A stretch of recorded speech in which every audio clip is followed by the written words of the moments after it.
The frozen winds of Glacius 6 howled across the landing struts of Cashin Vale's survey ship, ice crystals building up on the thermal shields faster than the heating elements could melt them. He should have listened to the warning buoys about the approaching storm system, but the unusual energy readings from the planet's surface had been too tempting to ignore. Status report, DART, he called out to his ship's AI while checking his environmental suit seals one final time. External temperature holding at -73°C. Storm intensity increasing. Strongly recommend postponing surface expedition, Captain Vale. Cashin smiled as he lifted his modified pulse rifle from its rack. Noted and ignored. Keep the engines warm, I won't be long. The airlock cycled with a hiss of equalizing pressure, and Cashin stepped out onto the windswept surface. His boots crunched through the icy crust as he activated his suit's enhanced scanning mode. The energy signature was stronger now, pulsing with an almost musical resonance that made his teeth ache. He followed the signal toward a massive ice formation that rose like a cathedral's spires against the steel-gray sky. As he drew closer, he noticed something odd about the formation's structure, too regular, too geometric to be natural. The storm intensified, reducing visibility to mere meters, but Cashin pressed on. The signal led him to a narrow crevice in the ice. He squeezed through, finding himself in a chamber that couldn't possibly exist naturally, perfectly hexagonal walls of ice that seemed to glow with their own inner light. And there, in the center, was something that made him forget about the cold entirely. A crystalline pod, semi-transparent and humming with energy, contained what appeared to be a woman. But no human woman had skin that shimmered like mother-of-pearl or hair that moved like liquid starlight even in stasis. Her eyes were closed, but Cashin could see rapid movement beneath the lids. His scanner went wild, detecting life signs but in patterns he'd never seen before. The pod's energy levels were fluctuating dangerously, whatever was keeping her in stasis was failing. DART, analysis, he transmitted, sending the scanner data back to his ship. Life form appears humanoid but with significant biological differences. Pod systems critical. Estimate complete failure in less than 30 minutes. Subject unlikely to survive in current planetary conditions. Cashin studied the pod's control interface, covered in symbols unlike any language he'd encountered in his years of exploration. Any chance of stabilizing the pod for transport? Negative. System architecture unknown. Pod integrity compromising rapidly. He had a choice to make.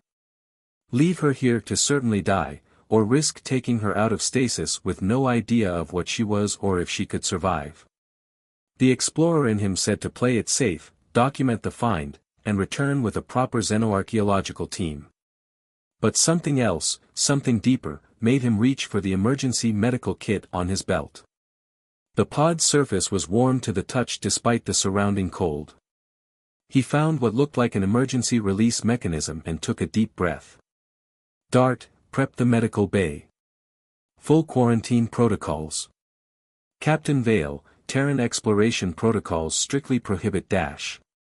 Override Protocol Alpha 7. Log that I take full responsibility.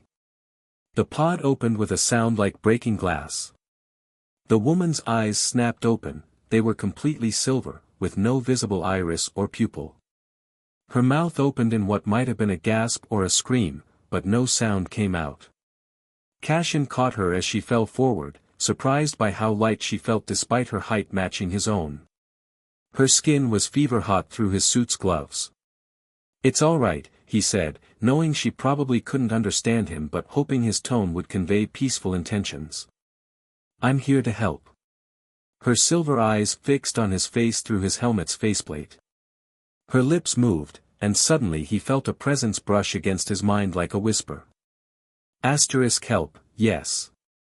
But at what cost, human, asterisk. Before he could process the fact that she'd spoken directly into his thoughts, the storm outside reached new levels of fury. The ice chamber groaned ominously. "Questions later," he said, lifting her into his arms. "Right now, we need to move." The journey back to his ship was a blur of howling wind and stinging ice. The woman drifted in and out of consciousness, each time she awoke sending fragments of thought and emotion that made his head spin. By the time they reached the ship, the storm had become a full-blown blizzard.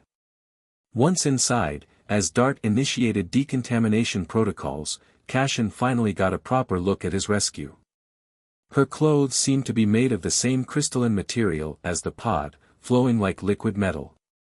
Patterns of light pulsed beneath her pearlescent skin in time with her breathing. "I am Naira," she managed to whisper aloud this time, her voice like chimes in the wind. "Last daughter of the Aetherian crown. And by saving my life." She coughed, silver fluid staining her lips, "You have bound yourself to me in ways your kind cannot imagine."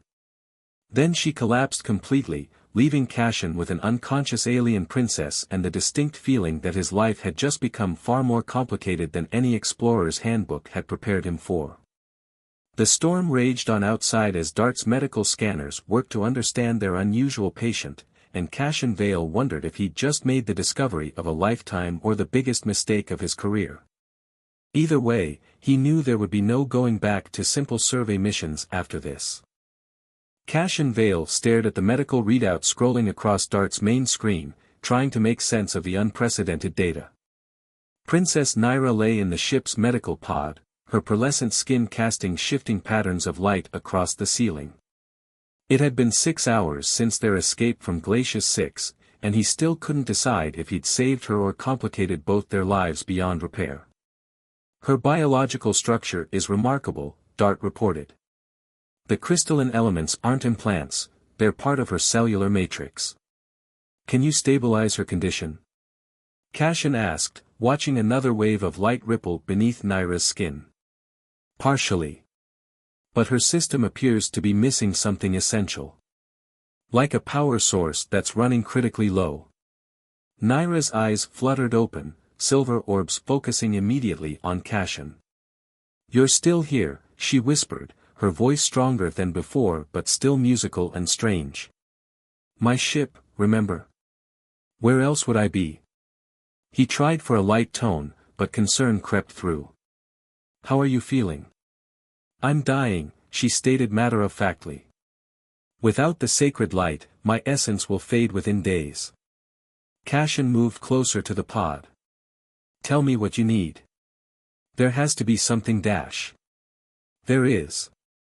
Naira's hand reached out, touching his arm. The contact sent a jolt through him like static electricity, but warmer, more alive. "But you won't like it. The bond you initiated by saving me, it's not just a social construct. It's biological. Chemical. Spiritual." A warning klaxon interrupted them. Dart's voice took on an urgent tone. "Multiple ships detected dropping out of hyperspace. Energy signatures match Aetherian pursuers from earlier scans." Cashin cursed. "Your people. Not allies." Naira struggled to sit up.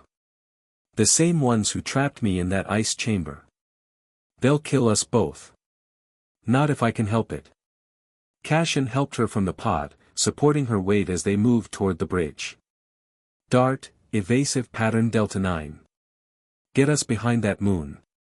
The ship banked hard, acceleration compensators struggling to keep up. Through the view screen, 3 crystalline ships emerged from hyperspace, elegant, deadly, and definitely in pursuit. "They're charging weapons," Dart reported. "The bond," Naira said urgently, gripping Cashin's arm. "If we complete it, I can access enough energy to help. Without it, we're both dead." "You still haven't explained what this bond entails," Cashin said, executing another evasive maneuver as energy beams sliced through space where they'd been moments before. "In my culture, saving a life creates a sacred connection. A marriage of souls." Her silver eyes met his. "Complete the bond, and we share energy, thoughts, abilities. Reject it, and the incomplete connection kills us both." A blast rocked the ship. "Shield integrity at 60%, Dart announced. Cashin's mind raced. "Marriage of souls. He'd only wanted to help, not get mystically hitched to an alien princess. But looking at Naira, seeing the determination in something else, hope. In those silver eyes, he knew he couldn't let them both die here. What do we need to do? Naira placed her hands on either side of his face. Her touch sent waves of warmth through him, along with alien sensations he couldn't begin to describe. Open your mind to me. Don't fight what comes next. The world exploded into light and sensation. Cassian felt his consciousness expanding, merging with something vast and crystalline and beautiful. Naira's memories flooded through him, centuries of life among the stars, the weight of royal responsibility, the betrayal that had led to her imprisonment. He felt her wonder at human emotions, so brief and bright and intense compared to her people's measured existence. When his vision cleared, everything had changed. He could feel Naira in his mind, a presence like starlight. More importantly, he could feel the ship's systems as she did, crystalline patterns of energy he suddenly understood how to manipulate. Together, Naira said, both aloud and in his mind. She was standing straighter now, strength returning as their shared energy stabilized her system. Cassian's hands flew across the controls with new confidence. The ship responded like a living thing, crystals growing across its hull as Naira channeled their combined power. The pursuing ships fired again, but this time their weapons splashed harmlessly off shields enhanced by Etherian crystal tech.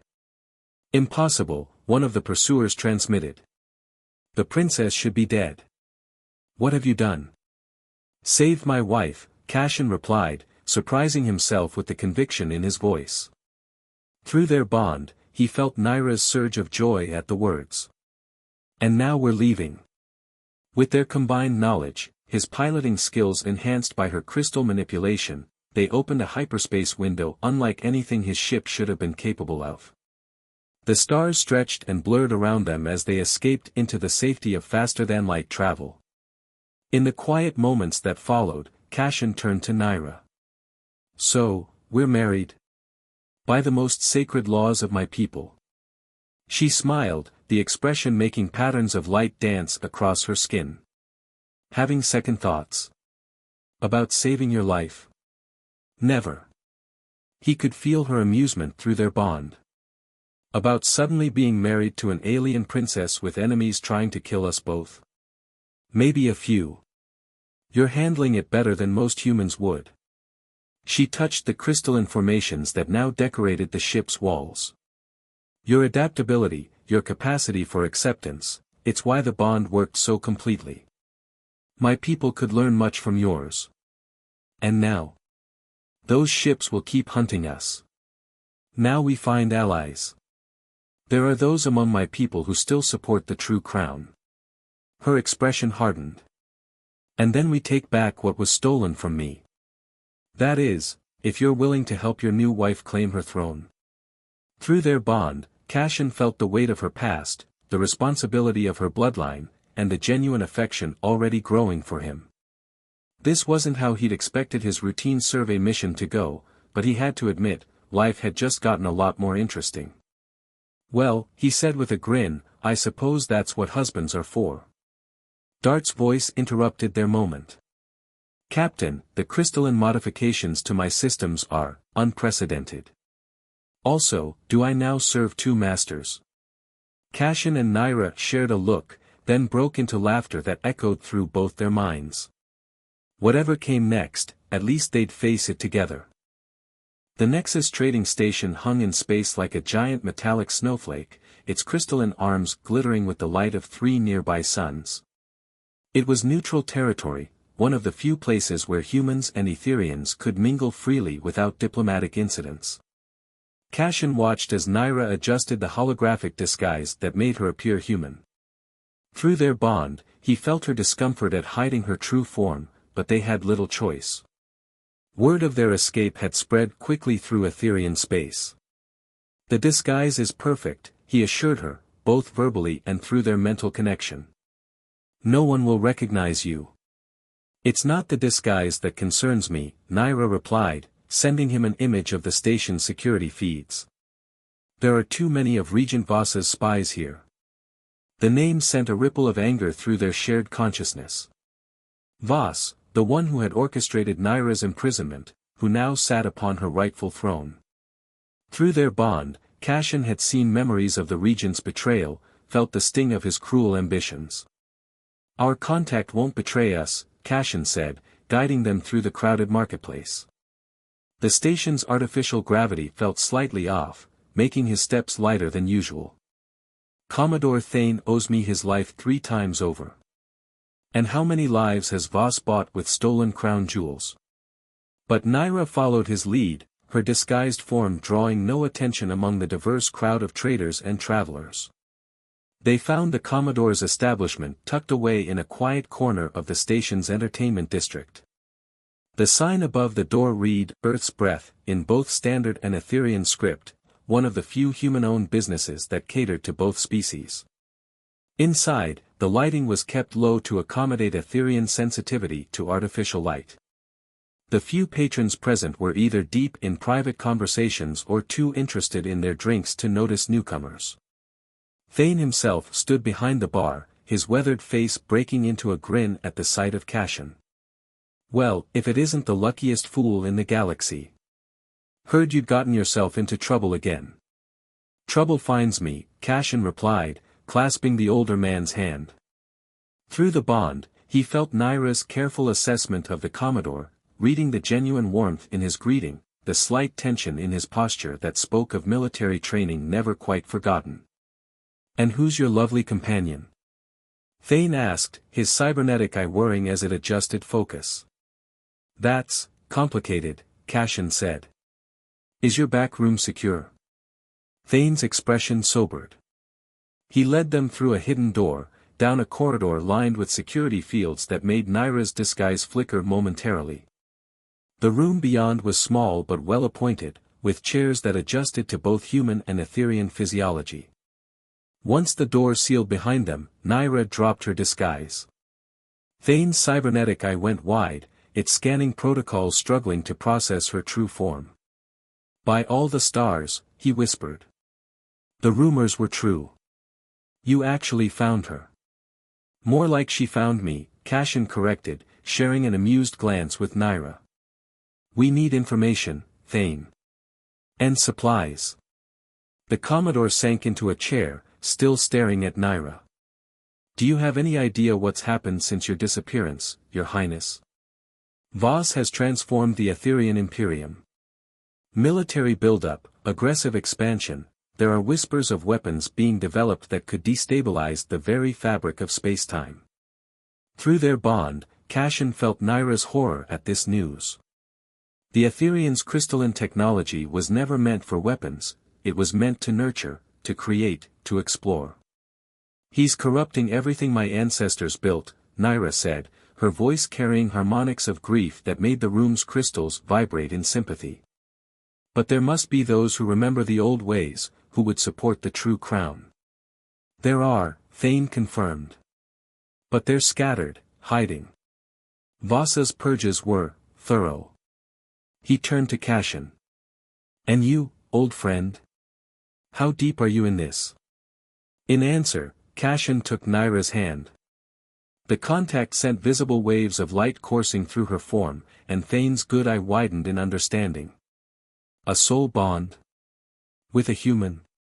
The Commodore laughed suddenly. "No wonder Voss is offering half the Imperial treasury for your capture. This changes everything." "How so?" Cassian asked, though through the bond, he was beginning to understand. "The old laws are crystal clear," Naira explained. "A royal soul bond supersedes all other claims to the throne. Our union isn't just personal, it's a legitimate challenge to Voss's authority." "And a human bonded to the crown?" Thane shook his head in wonder. "It would transform relations between our species forever. Assuming you survive long enough to claim the throne." A distant explosion rocked the station. Alarm klaxons began to wail. "Speaking of survival," Thane said grimly, drawing a weapon from beneath his jacket, "I don't think I'm the only one who figured out you'd come here." Through their bond, Cassian and Naira shared a moment of perfect understanding.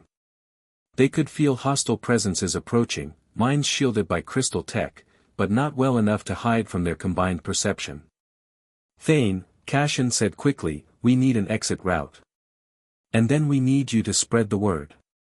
Tell those still loyal to the crown that their princess lives, and that humanity stands with her. Already on it. The Commodore pressed his hand to a wall panel, revealing a hidden passage. This leads to a private docking bay. My ship is prepped and waiting. Security codes are already uploaded. Another explosion, closer this time. Through the wall, they could hear the sound of weapons fire. Go, Thane urged them. I'll hold them here, buy you some time. We can't ask you to dash, Cashin began, but the Commodore cut him off. You're not asking. Besides, he grinned, checking his weapons charge, been too quiet around here lately. Time to remind these crystal heads why they used to fear human ingenuity. As they hurried down the passage, the sounds of combat erupted behind them. Through their bond, Cashin and Naira shared their growing realization, their private struggle had just become something much larger. They weren't just fighting for their lives or even for Naira's throne anymore. They were fighting for the future of both their species. That's impossible, Cashin said, staring at the holographic display. No one can maintain a quantum shield that large. Through their bond, Naira shared his disbelief as they studied the fortress that Regent Voss had built around the Etherian throne world. A crystalline sphere encompassed the entire planet, powered by thousands of sacred crystals torn from ancient temples. He's feeding it with corrupted crystal energy, she explained, her voice tight with controlled rage. Each crystal was meant to nurture life, not power weapons. He's burning through our heritage to maintain his power. They stood on the bridge of the Star Weaver, Thane's parting gift. The ship had been modified by the growing resistance movement, combining human engineering with Etherian crystal tech in ways neither species had imagined possible before. Around them, their unlikely crew worked in perfect sync, human rebels whose lives had been touched by Etherian wisdom, and crystal-born loyalists who had embraced human adaptability. Through their bond, Cashin and Naira could feel the hope they inspired simply by existing together. The shield has a resonance pattern, Dart observed, its systems now enhanced by crystal matrices. Regular fluctuations every 7.3 minutes. Cashin felt Naira's thoughts align with his own. If we time it right. We could slip through during a harmonic shift, she finished. But we'd need a distraction. Something to draw their attention away from the fluctuations.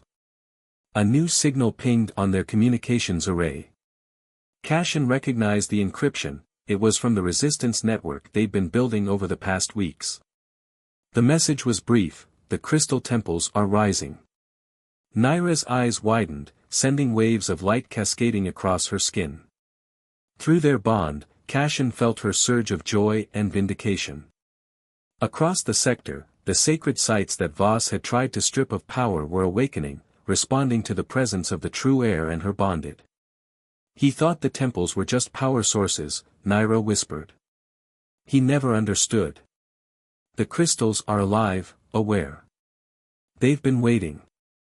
On their tactical display, dozens of points of light flared to life.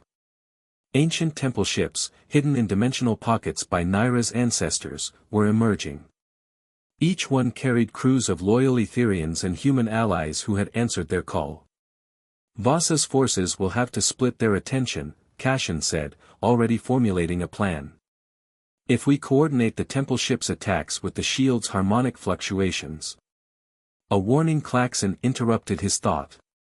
3 massive warships had just emerged from hyperspace, Voss's personal fleet, their crystalline hulls corrupted into jagged, aggressive forms. Well, Cashin said with a grim smile, at least we have his attention. Through their bond, they coordinated without words. Naira's consciousness merged with the ship's crystal matrix while Cashin's tactical experience guided their movement. The Star Weaver responded like a living thing, dancing between enemy fire with impossible grace. All ships, Naira broadcast on the resistance frequency, her voice carrying harmonics that made every crystal in range resonate. Attack pattern Sigma 9. Time your strikes to our signal. The space around the throne world erupted into chaos. Temple ships engaged Vasa's forces while the Star Weaver wove through the battle, riding the quantum currents that only Naira could perceive. Through their bond, Cassian felt the strain as she channeled more power than any Etherean should safely handle. "You can't maintain this," he warned, feeling her pain as his own. "Watch me," she replied with fierce determination. But he could feel her fatigue, the dangerous depletion of her energy. Then he had an idea, crazy, possibly suicidal, but very human. "Dart," he called out, "initiate fusion core breach sequence." "Captain," the AI responded, "that would be extremely inadvisable." "Not a breach," he clarified, feeling Naira catch onto his plan through their bond. "A controlled overload. Route the plasma through the crystal matrix." Understanding dawned across their mental link. Naira's people had never considered combining their crystal energy with human technology this way. It would either kill them or. The fusion core's energy surged through the ship's crystal systems, amplified and transformed by Naira's connection. The Star Weaver's hull blazed with light as pure plasma, filtered through crystal matrices, created something entirely new. Enemy sensors scrambled, unable to process what they'd become. The quantum shield protecting the throne world rippled as they approached, recognizing them as neither human nor Etherean but something magnificently both. They slipped through the shield during its fluctuation, but instead of fighting the barrier's energy, they absorbed it, added its power to their own. The Star Weaver screamed into the atmosphere, trailing plasma fire and crystal light, a herald of change that no one could ignore. "We're being hailed," Dart announced. "It's Regent Voss himself."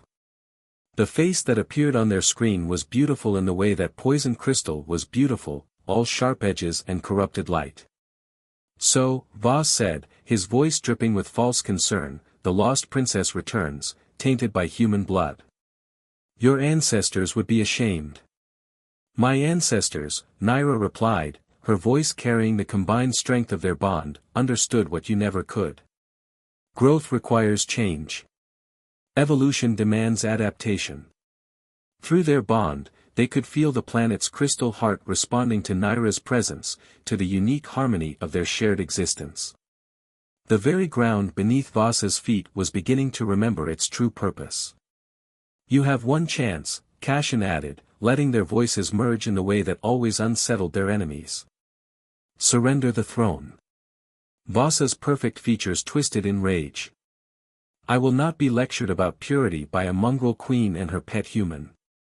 Come then, claim your birthright if you dare. Let us settle this in the crystal heart itself." The transmission cut off, but they had achieved their goal. Vasa's pride would make him face them personally. And in the crystal heart, the sacred chamber at the planet's core, there would be no place for his corrupted power to hide. "Ready?" Cassian asked, though through their bond, he already knew her answer. Naira's silver eyes met his, and her determination flooded their shared consciousness. They had changed the rules, shown both their peoples a new way forward. Now they just had to survive long enough to ensure that change took root. "Together," she said simply, and in that word was everything: love, trust, and the unshakable certainty that they were stronger as one than either species had ever been alone. The Star Weaver descended toward the crystal spires of the capital, plasma fire and starlight trailing in its wake, carrying with it the promise of revolution. The descent to the crystal heart was a journey through living memory. Each level of the ancient capital responded to Naira's presence, crystal spires singing with recognition of their true heir. But it was the human soul bonded to hers that made the song different, richer, more complex, evolving into something new. Cassian felt it all through their bond as they made their way down. Around them, their allied forces engaged Vasa's loyalists in the upper levels, buying them time to reach the planet's core. The Star Weaver waited above, Dart coordinating the Resistance fleet's movements with unprecedented efficiency thanks to its crystal upgrades. "The old texts never mentioned this," Naira said as they passed through another resonating chamber. How the crystals would respond to a hybrid bond. Maybe your ancestors knew we'd figure it out for ourselves, Cashin replied, feeling the way the very walls pulsed in time with their shared heartbeats. They encountered surprisingly little resistance as they descended. Through their bond, they both knew why Voss was drawing them in, concentrating his power for a final confrontation.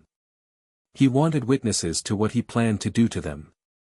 The crystal heart itself was a vast cathedral-like chamber at the planet's core. Massive crystal pillars rose hundreds of meters into darkness, each one thrumming with the pure energy that powered Etherean civilization. But under Voss's reign, that power had been twisted, forced to serve his vision of purity and control. He waited for them on a crystalline platform suspended over a chasm of light, surrounded by his personal guard. His perfect features were arranged in an expression of practiced concern. "My dear princess," he called out, his voice echoing through the chamber. "Look what you've become. Your human has corrupted you so completely that you can't even see it." "The only corruption here is yours, Voss," Naira replied. Through their bond, Cashin felt her gathering power, drawing on both the ambient crystal energy and their shared strength. "You turned our greatest gifts into weapons. You twisted our sacred trusts into tools of oppression. I preserved our purity." Voss snarled, his composure cracking. "While you and your kind would have us dilute ourselves, become less than what we are." "Evolution isn't dilution," Cashin said, stepping forward. "It's adaptation. Growth. Something you never understood." Voss's guards moved to attack, but he held up a hand, stopping them. "The human speaks of things he cannot comprehend. Our power, our very essence is meant to foster life," Naira interrupted. "To nurture connection. What you've done with it, this is abomination." She raised her hands, and Cashin moved in perfect sync with her. Through their bond, their consciousness merged completely, human intuition and Etherean power becoming something greater than either alone. The crystal pillars around them began to pulse with new light. Voss's eyes widened as he felt the change beginning. "No. Impossible. The heart answers only to pure Etherean blood. The heart answers to life itself," their voices merged as one. "And life demands evolution." The chamber erupted into chaos. Voss's guards attacked while their master began channeling corrupted crystal energy, turning it into weapons of pure destruction. But for every attack they launched, Cashin and Naira had a perfect defense, her power and his strategy, his adaptability and her ancient knowledge, working in flawless harmony. Through their bond, they moved like dancers, each strike and counterstrike part of a greater pattern. The crystal pillars responded to their movement, resonating with a song of change and renewal. Where Voss's power corrupted, theirs transformed. Where he sought to destroy, they created new possibilities. "Your kind fear us," Voss shouted, desperation creeping into his voice as his guards fell one by one. "Humanity fears our power. They would destroy us if they could." "Fear?" Cashin replied, letting Naira's power flow through him as he advanced. "We looked to the stars and saw wonders. We met new peoples and saw potential. The only one afraid here is you, Voss. Afraid of change. Afraid of growth. Afraid," Naira added, her silver eyes blazing, "of becoming more than you are." Voss screamed in rage and released all his power at once, a wave of corrupted crystal energy that should have destroyed them both. But where their hands met, where their souls joined through the bond, that power found transformation instead of destruction. The wave passed through them and rebounded, transformed by their unity into something pure again. It struck Voss with the force of truth itself, all his fears, all his hatred of change, reflected back at him through the lens of possibility rather than limitation. He fell to his knees, his perfect form cracking like flawed crystal. Around them, the heart chamber sang with renewed purpose, centuries of stagnation giving way to evolution. Through their bond, Cashin and Naira felt the change rippling outward. Above, the battles were ending as Vasa's forces witnessed their leader's defeat and the undeniable power of unity. The very planet seemed to breathe again, crystal spires glowing with uncorrupted light for the first time in years. What happens now? Cashin asked softly as crystal guards loyal to the old ways took Vas into custody. Naira touched his face, sending waves of light cascading through both their forms. Now we rebuild. Not just the throne, but everything. A new Etherean society, one that remembers its purpose, to foster life in all its infinite variety. Through their bond, he felt her joy at the possibility, her love for both her people and humanity's endless capacity for adaptation. He also felt her exhaustion, the toll their battle had taken. The coronation can wait, he said, supporting her as she swayed slightly. You need rest. She laughed, the sound making nearby crystals chime in harmony. My human husband, always practical. One of us has to be. Around them, the crystal heart continued its renewed song, no longer a single pure note, but a harmony of possibilities. Above, their allies were already spreading the word of what had happened here, of what it meant for both their peoples. Change had come to the Etherean Empire, not through conquest or corruption, but through the simple truth that life finds new ways to grow, to adapt, to become more than it was. And in the center of that change stood its proof, a human and an Etherean, their souls bonded, their love a bridge between stars. The story of the crystal heart would be told differently from that day forward. Not as a source of power to be hoarded, but as a reminder that the greatest strength comes from unity, from accepting change, from daring to evolve. And if anyone doubted this truth, they needed only look to the queen and her human consort, whose bond had transformed not just themselves, but the very future of two species reaching together for the stars.